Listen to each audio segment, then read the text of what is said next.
a deep foundation of faith. Totoo po yun. Kung malalim ang iyong pananampalataya, pwede ka maging katekista. May I add to this? Sabi ko naman, one can be a catechist if he has a deep love for the children.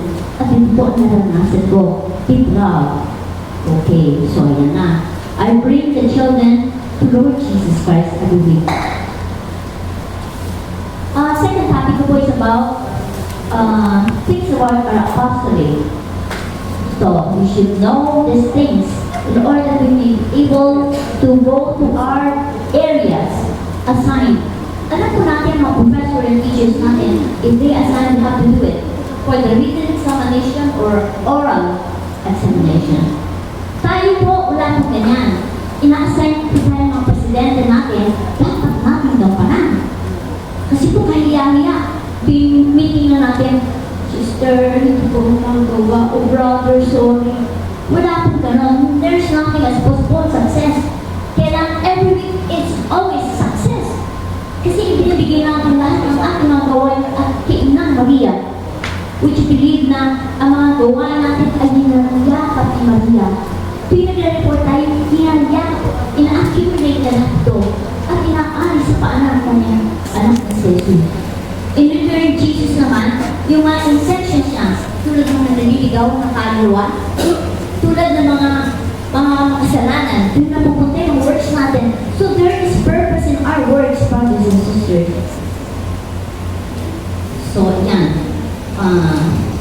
If we discover a new work which is very important, we do it right away. Huwag tayong patumpik-tumpik. Gawin natin yon at i-report natin sa presidente natin. But, huwag natin puwabayaan ng mga gawain na hinsan sa atin. Ang number 2 naman ay in pairs. Why in pairs? I will give you an example. For example, a driver of bus cannot work by himself if he doesn't have a conductor. Hindi po ba? Kawawa mo siya nag-drive, sinisigil ng pamasahe. Number 2 naman po, ang isang doktor sa operating room. He needs a nurse beside him to handle him all the necessary equipments or utensils. And last but not least, a policeman during night, yung po lumurong na sa gabi, kawawa naman po siya kung nag-iisa lang siyang drive ng drive. At wala pong sinahan. So ito po ang dahilan kung bakit dictionary should go in twos. Number 1, for safeguard and care. Para may protection tayo when merong kapitid, sister, brother, wala tayo rito. May tutulong tayo. Number 2 is help encouragement. Sister, hindi pa tayo nakapag-census. Mga gano'ng mga bagay. Thirdly is discipline at work. Kung meron pong hindi naka-attend ng kasama natin, sabihin natin, I can manage to do that by myself. Pero mamaya na lang, maaga pa naman. Mamaya ma-stress.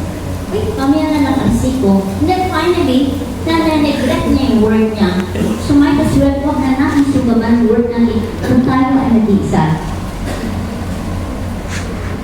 Number 3 is 2 hours. Ito po ay nasa third of our standing instruction. Ang sabi ko sa standing instruction is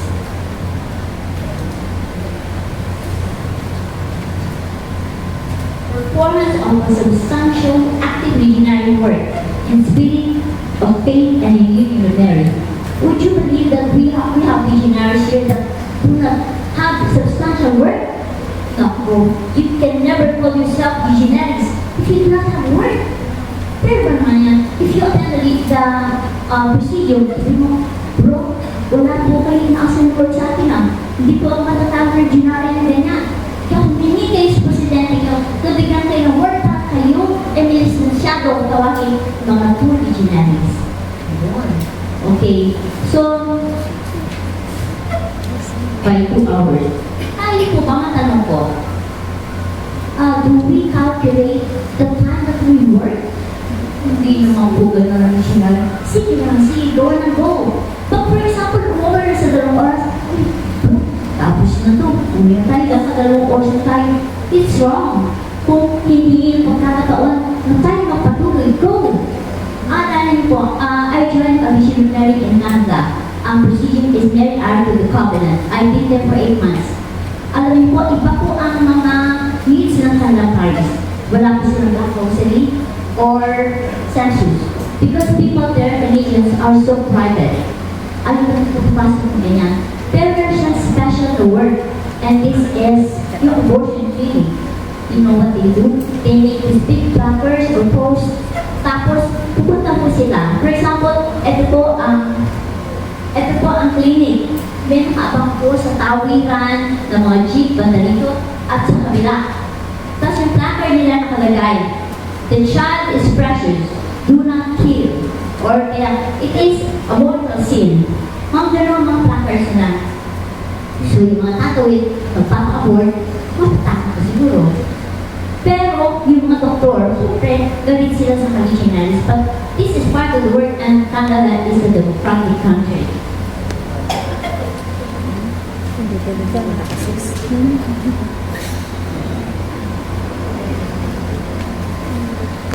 Ang hours po ng work namin sa Canada, sinusulat ng aming presidente.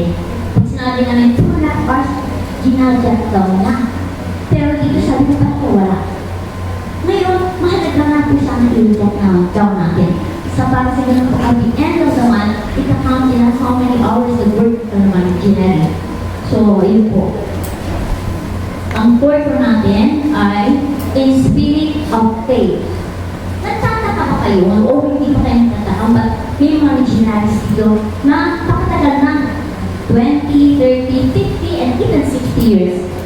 Brother, magtagal mo na rito, saludo ako sa iyo, sino pa naman nandito na matagal na. So, ito mga legionaries, ano ka sa kanila? Meron silang spirit of faith. Nagkaling sila sa word, pinagpapawisan, pagod na pagod, uhaw na uhaw, pero masaya sila nila. Meron silang contentment, may peace, may happiness within. So ito po yung kanilang pasihanang buhay na kung stop na silang religion, tapos na rin yung contentment, yung peace, and happiness, yung love na rin bigay sa mga kapwa. Tapos na rin ang maligan araw. So meron isang patient, sabi ko siya yung siya ang kubitan. Na-confine itong pasyente na several months. Tapos sabi niya, miss ko na yung aking substantial living work. Kailangan paglabas ko, mag-work agad ako. And that is what she did. Kaya nakapagiging legionary. Pero may mga legionaries po ba sa atin dito na hindi ko na kasindi ang pag-ibig ko. Hindi ko na po tatay kung sino. Hindi ko na patataasin ang mga kamay nyo. Okay. Mag-volunteer na ako. Mag-volunteer. Last but not the least is the personal contact. Personal contact. We want to be able to do all the works that is assigned to us if we do not have personal contact. Alam niyo ba personal contact? Ito po yung mga taong nasa lamuhan natin. Sa harap ng bahay natin, sa kaliwa, sa kanan, sa paligid ng environment, sa simbahan. Ito po personal contact. So, ang ginagawa po natin sa ating mga works, kinakausap po nila personal contact. Now, may I ask you, for example na nag-work na kayo sa inyong mga area, tapos na po ba ang personal contact? That is wrong. Kasi mga kapitbahay na kausap natin, yung maglalako na isda, si June yun, yung isang maglalako na isda na kaibigan ko. Sabi ko, June, may pagkaganyan siya kayo ng pamilya. Nagsimbahan na, hindi ko. Tita, kasi isang linggo na lang po. And then babalik siya, Tita, nagsimbahan na po kami, saya-saya po namin. This is personal contact. Makita mo kung lalako, makakausap mo, encourage them. Kasi walang mag-encourage sa kanila. Eh, si pang-legionary hindi mag-encourage sa kanila kung mangyayari ang maliligaw sila landas katulad ng jail visitation, hospital, census, junior procedure, katitisin, yung mga bata niya, is what we call personal contact. Which believe that a person is so precious to the eyes of God. Masyado po precious yan. Hindi po mabibigyan ang bagay. Ang bagay so it's very important for us to approach everyone. Pero bigyan tayong pagkakataon. Yan, may lumipang sa simbahan. Wala naman tayong pakialam siguro. Pero what if Dapat natin siya at may tulong sa atin. At siya mismo kailangan sa atin. So many opportunities na mabibigyan tayo ng personal contact, dear brothers and sisters. Hindi na po sa ating mga works. Sa opisina, kapunta nyo doon. Huwag nyo naman sabihin, personal contact, ay, sa works namin na maging mabait na ako sa opisina, magiging suplado ako. Hindi ko naman originary. So, yun, sa opisina, sa bayan, saan man kayo pupunta. Bipolar yun, sis. May dual So, dear brothers and personality. sisters, we know that during our meeting, kasama natin si Maria. Alam niyo, just a click of Mama Mary's hands, lahat ng ating gawain ng mundo ay na-accomplish na. Pero, Mama Mary wants that we participate. Meron po operasyon bawat isa sa atin. Because if we do not, ano mangyayari sa atin? Legion of Mary are soldiers of Mama Mary. Mga kawal tayo. Ngunit wala tayong mga armaments. Walang mga balisong, baril, wala po yung bawal. Ang dala-dala po natin ay ang ating rosaryo, ang ating humility, ang ating love sa ating tao. Dito po